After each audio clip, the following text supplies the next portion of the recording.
বাংলাদেশের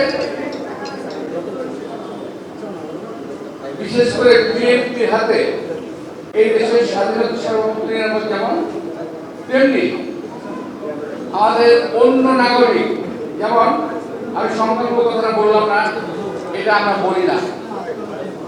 অন্য সমাজ অন্য গোত্র হিন্দু মুসলিম বৌদ্ধ খ্রিস্টান সকলেই কিন্তু বিএনপির সময় সবসময় নিরাপদ ছিল।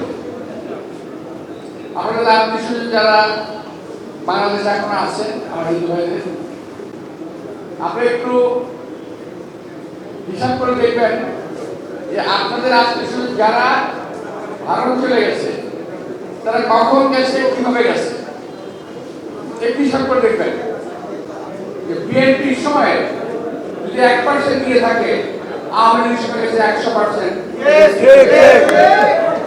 এটা আমি আমার বাস্তবতা থেকে বলছি।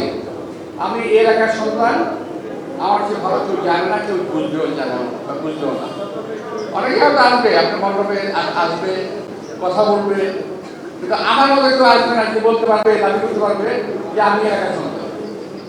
সেই হিসেবে যাদেরকে চিনতাম জানতাম, আমার কিন্তু সব আমার সহবয়সীরা ছিল, তারা অনেকেই নাই, অনেকেই নাই।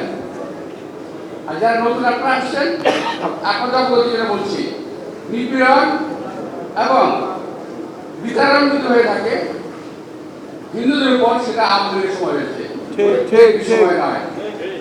আমাকে কেউ যদি একটা প্রমাণ দেখাতে পারেন বিচ্ছিন্নতার একটি ঘটনা ছাড়া, তাহলে আমি আপনারা যা বলবেন তাই করব।